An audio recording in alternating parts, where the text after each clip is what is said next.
નમસ્કાર મિત્રો, આપ સર્વેનું મારી યુટ્યુબ ચેનલમાં સ્વાગત છે। તો ચાલો આજે નવી ઉર્જા અને ઉત્સાહ સાથે માનવ શરીરના ખૂબ અગત્યના અંગ હૃદય વિશે જાણીએ અને સમજીએ। હૃદય એક સ્નાયુ અંગ છે જે આપણી મુઠ્ઠીના કદનું હોય છે। હૃદયનું મુખ્ય કાર્ય રુધિરને શરીરના વિવિધ અંગો સુધી પહોંચાડવાનું છે।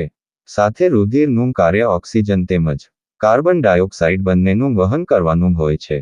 તેથી ઓક્સિજનયુક્ત રુધિર એટલે શુદ્ધ રુધિર ને કાર્બન ડાયોક્સાઇડયુક્ત રુધિર એટલે અશુદ્ધ રુધિર ની સાથે ભળતા અટકાવવા માટે હૃદય કેટલાક ખંડોમાં વિભાજિત હોય છે, જેમ કે જમણું કર્ણક, જમણું ક્ષેપક, ડાબું કર્ણક, ડાબું ક્ષેપક।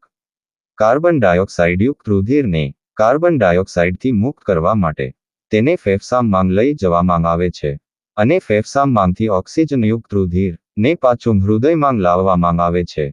ત્યારબાદ આ ઓક્સિજનયુક્ત રુધિર શરીરના બાકીના ભાગોમાં હૃદય પંપ કરીને મોકલે છે। તો ચાલો આપણે આ પ્રક્રિયાને તબક્કાવાર સમજીએ। એ પહેલા એક વાત યાદ રાખીએ।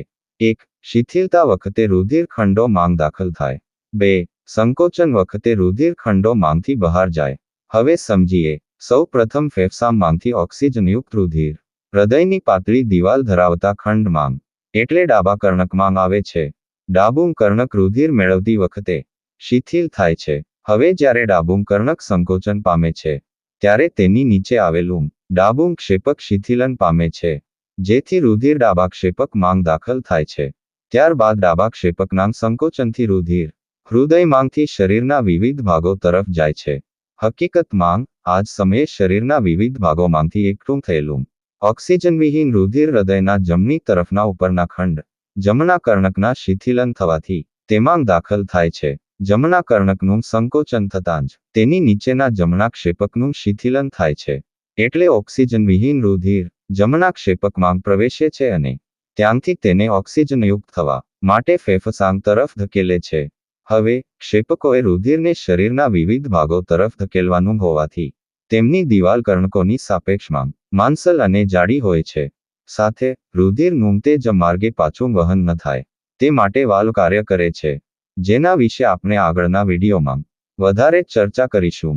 હવે આજે આપણે જે સમજ્યા એ યાદ રહે એ માટે ટૂંકમાં ફરી એકવાર આપણે સાથે રિવિઝન કરીએ। 1. હૃદય એ સ્નાયુઅંગ છે। 2. હૃદય એક મુઠ્ઠીના કદનું છે। 3. હૃદયનું મુખ્ય કાર્ય રુધિર પહોંચાડવાનું છે। 4. હૃદય વિવિધ ખંડોમાં વહેંચાયેલું છે। 5. ઓક્સિજનયુક્ત રુધિર ડાબા કર્ણકમાં અને ત્યાંથી ડાબા ક્ષેપકમાં પ્રવેશે છે અને ત્યાંથી શરીરના વિવિધ અંગોમાં જાય છે। 6. બીજી તરફ જમણા કર્ણકમાં એકઠું થયેલું ઓક્સિજન વિહીન રુધિર જમણા કર્ણકમાંથી જમણા ક્ષેપકમાં આવે છે અને ત્યાંથી ફેફસામાં જાય છે। 7. રુધિર પાછું વહન ન કરે તે માટે તેમાં વાલ્વ કાર્ય કરે છે। આશા રાખું છું આ વિડીયો તમને અને તમારા મિત્રને ખૂબ ઉપયોગી થશે। તો મળીએ આપણે નવા વિડીયોમાં નવી ઉર્જા સાથે। ધન્યવાદ।